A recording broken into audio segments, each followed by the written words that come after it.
Welcome to another episode of the Bamateur Hour. I am Bamateur John. Today is Tuesday, August 12th, 2025, in the year of our Lord. Today we are going to talk about news and notes from the first scrimmage Alabama had, but we have breaking news right now. Ty is indeed the guy. Ty Simpson's been named the starter for Alabama, and then we're going to go through various updates on position groups, on the offense, on the defense, everything we learned, and just all the tidbits we've heard coming out of the scrimmage. So, welcome to the podcast. We have over 2,600 subscribers now on our YouTube channel. Thank you very much for those that have subscribed and are viewing and listening. We also put the podcast out on Apple Podcast, on Amazon Music, Spotify, iHeart, RSS. Thank you to each and every one of you that listen and consume our content. Let's jump in here. Uh, we have Will K joining us today. Will K, go ahead and comment on the news of this week of Ty Simpson being named the starter. Ty is indeed the guy. Yeah, I think no big surprise here, right? And kind of saw this coming the whole way. It's just now it's official. I don't think there was, ever really any big doubt that it wasn't going to be him. It was always his job to lose, but it's just official now. And I think that for now, he's the starter. He's proven that he's the most consistent. He has the best leadership. He's the oldest.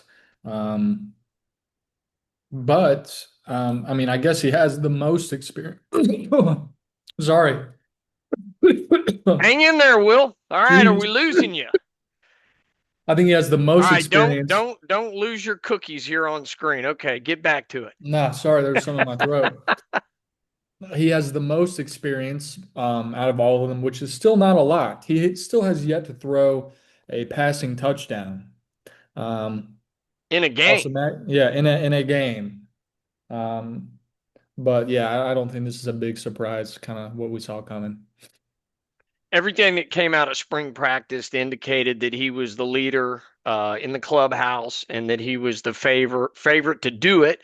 I do think they had a real competition. I really think they gave Keelon and they gave particularly Austin Mack a good look. I think they wanted to go with the best quarterback, and I just don't think either one of those guys. It's not surprising that Keelon, as a true freshman, is not ready to go. And then I just think Austin Mack's not ready to take over. I think Ty's had the reps, he's put in the years. I don't think it's just honoring the fact that he's the oldest and been with the program the longest. I really think they want to roll out the best guy that they think's ready to run the offense, has the most experience, and I truly believe that Ty Simpson is that guy. Now, if Ty stumbles and performs poorly against Florida State, Wisconsin, Georgia, might they throw Austin Mack in? And I do think Austin Mack is the number two guy. I think if Ty's struggling, I think they're going to go to Austin first and give him the turn. But that's my take on the situation. I think it's a true competition. I think Ty set himself apart. I do think one of the other two guys, if it was close, was really going to have to set themselves apart from Ty to take the job. And I don't think either one of them did that. And I never got the sense that that was the case. It was interesting that after the scrimmage, before they made it official, and I think it leaked out. I think that they leaked out that they announced it in meetings, and then people leaked it out before DeBoer came out and officially said so. But afterwards, he noted that Ty and Austin took the majority of the snaps with the ones and the twos, and that Keelon played, but they didn't note that Keelon was on the same level. So I even think coming out of the scrimmage before they made it official, I think it was clear that Ty was one, Austin was two, and that Keelon was number three. That's my sense. What do you think about Austin being the guy that if Ty falters, they're going to turn it over to Austin first before they give it to Keelan? Yeah, I think they'll go to Mac second. Because he transferred to be with DeBoer and Grubb. He went to Washington, and then DeBoer left, and then he came here. So Yeah, um, it's his third year under DeBoer. And it's his Yeah. second year under Grubb, and he had the benefit of a year under Grubb, whereas Keelan's never been under Grubb. But I think Grubb, I think he's a quarterback whisperer. I think he really knows how to coach him up, and I think Ty must have impressed Grubb the most because otherwise, I think Austin or Keelan would be in there. So Yeah. I'm optimistic. I am too. Anything else on the quarterback before we jump into these other items of news and note from the scrimmage? So Ty's the starter. We got the QB report. All right, let's talk about the running backs. Any thoughts, options? Tell us about what you're hearing on the running backs and news and notes there. That basically Jam's going to be the guy. Um, Grubb says he loves him. He said that he loves that guy. Um, I think we'll see some some other guys get their chance, but I think it's Jam show for now. I'm gonna note that everything I read, and no one was allowed into the scrimmage, so we really don't know what happened there. But they really came out singing Daniel Hill's praises, and I think Daniel Hill is a different type of running back than anybody else we have on the roster. I think he's got power, but my understanding is he's got some speed and burst to him too. They really were noted that he can catch the ball and that he can be a pass catcher. So it sounds like he can be an every down type of running back. So I think it's going to be Jam one, Daniel Hill two, but I think Daniel Hill may be the short yardage back, the goal line back. And since Jam did not impress last year, I thought Jam was an average SEC back, not a great Alabama running back that we normally expect. I think that unless Jam takes it to a different level, I think we're going to see a lot of Daniel Hill. And then I'm going to be very interested to see if Jam does step it up another level and really, becomes a Josh Jacobs, becomes, somebody like a Kenyon Drake type of player, and can set himself apart from this group of running backs. I'm expecting a lot of Daniel Hill, a lot of Jam Miller, and then we'll see who else comes in and plays. Or can one of these other guys, a Richard Young, a Dre Washington, step up and really supplant Jam? But I think Jam's got to deliver a whole lot more than he did last year, if he wants to keep his job. And I think they're going to give three or four running backs opportunities, but I think Daniel Hill's going to get a lot of playing time, particularly in short yardage and goal line situations, red zone situations. That's my take on the running back. All right. Any other thoughts there? Nope, I don't think so. All right, let's jump into the receiver room and let's talk about what we're hearing, thoughts from the receivers uh, coming out of the scrimmage, thoughts, news, notes. Go ahead, tell us about the receivers. I'm hearing good things about Latzir Brooks, that he's going to have a role. It's a very crowded wide receiver room, a lot of mouths to feed, headlined by the stud Ryan Williams. Got Germie Bernard, of course, Isaiah Horton. They're all going to get their fair share. I think Latzir Brooks might have like a Jalen Waddle type role, that one year. This was not as good as that 2018 wide receiver core, but, we had four really good wide receivers in Waddle, Judy, Smith, and Henry Ruggs. I don't think it'll quite be that caliber, but just a lot of different options, a lot of depth. So, Good reports came out of the scrimmage. He didn't really talk. DeBoer did not talk about Ryan Williams, but you don't need to. We know what Ryan Williams is. He didn't really talk about him. He mentioned Jeremy and said he did some good things. He mentioned Isaiah Horton. He also mentioned Rico Scott and Cole Adams. I think those mhm. guys are going to get some run. I think they're going to get some play.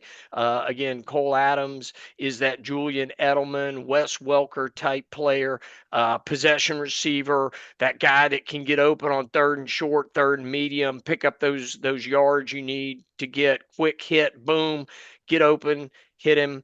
And I think Ty's going to be able to do that. And then Rico Scott, I think he is going to be one of the next great Alabama wide receivers. And as you said, it's a loaded room. Lutzier, Brooks, Jalen Waddle type guy. They've got a lot of weapons they can roll out. And Rico Scott, I think, can go up and get the ball. And then you got Isaiah Horton. I'm excited about this wide receiver room. I think it's going to be really dynamic. I agree. All right. Next is the O line. I think there were some things that came out of the scrimmage on the O line. Um, Updates, thoughts about the offensive line, and what you've heard, news and notes about that coming out of the scrimmage. I heard that Jaden Roberts is still a little hurt. He was not in the scrimmage. Um, I think that our offensive line will be really good. You know, a lot of strength, a lot of um, veterans on that offensive line there. But we'll see what Wilkin can do. Wilkin's a junior now. I mean, you know, that's upperclassman, but I don't know if he has the status of a veteran yet. He still needs to figure some things out. I'm mostly talking about Parker Brailsford and Caden Proctor. But there weren't any negatives that I heard coming out of the scrimmage, which is good for Wilkin. And hmm we'll get to the defense, but to the credit of the offensive line, they were questioning the defense's ability to one, rush the passer, and two, stop the run. They were talking about gaps and gap protection, gap coverage. So it sounded like the offense got the best of the defense in the scrimmage. So hats off to the O line. And remember, I talked about Geno Vandermark being one of the 10 most important players to this team. And Jaden Roberts had some health issues last year, and so it sounds like Geno and Cam Dewberry had a great scrimmage, played well. I think we've got depth on the offensive line, and I think Wilkin held up from everything I heard. I don't know whether we would have heard much, but maybe there have been more talk about the offense needs to do a better job of protecting the quarterback in pass protection. But I didn't hear any of that. So I think that's good. I'm excited about the offensive line. Good report from my standpoint. Any other thoughts on the O line? Nope.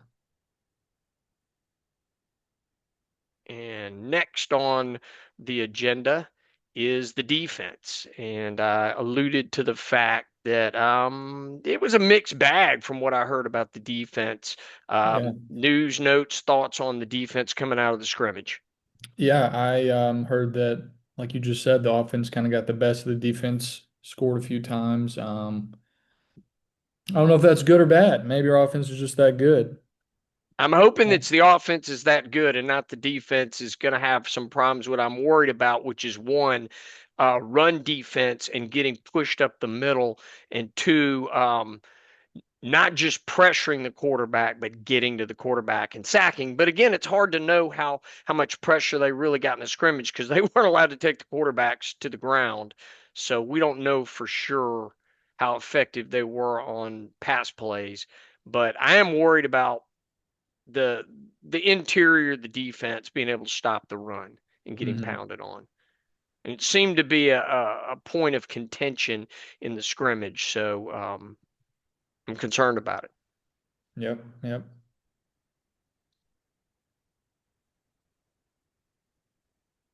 And then on the pass defense, I didn't really hear anything bad about the pass defense. Um, Nothing really of concern there. Thoughts on pass defense? Yeah, I heard it was, you know, fine. Gotten 3 interceptions so far in the 7-on-7 on a scrimmage.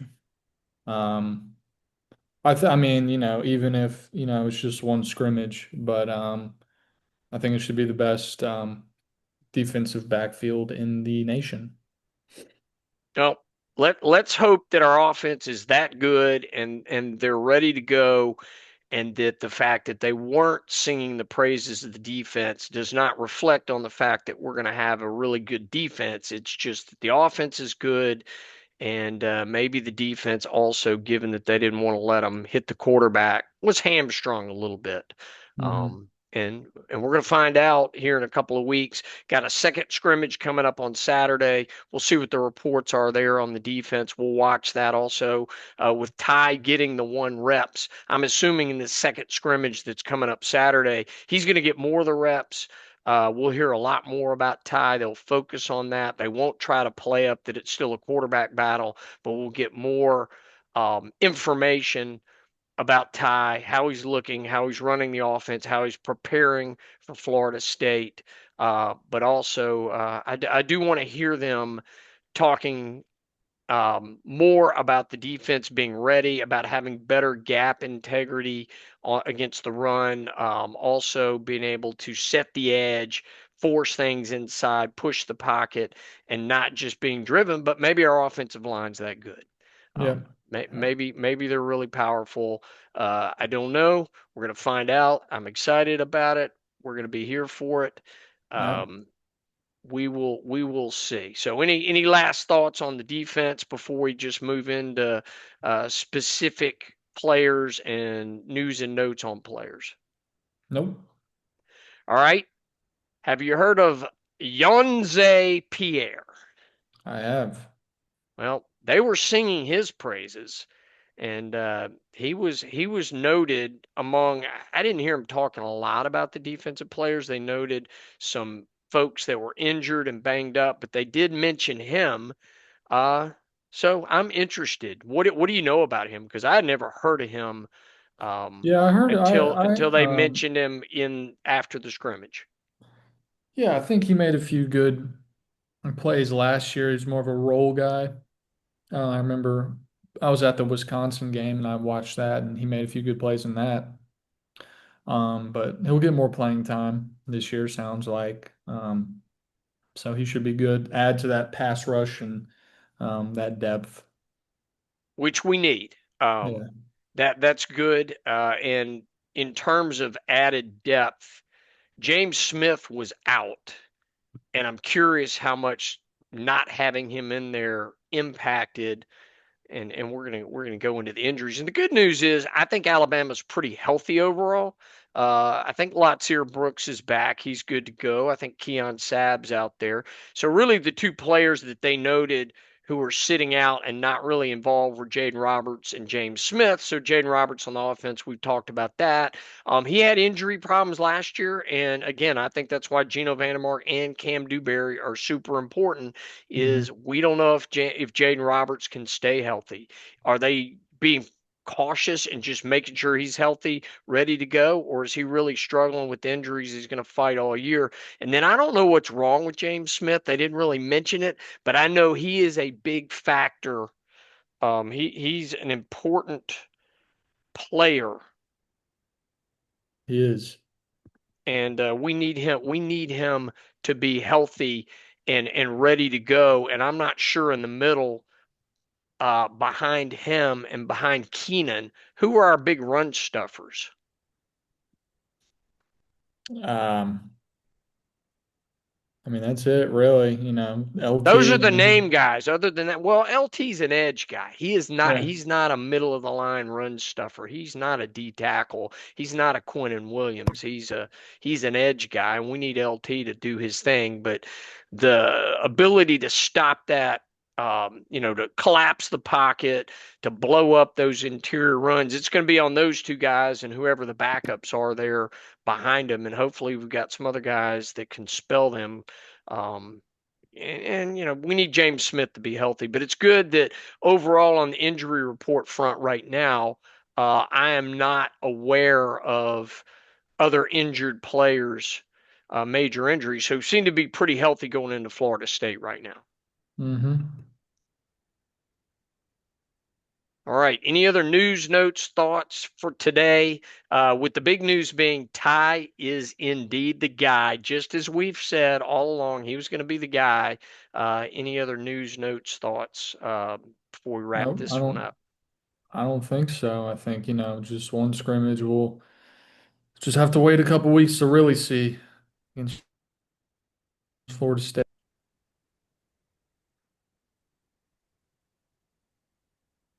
All right, Will K, did I lose you?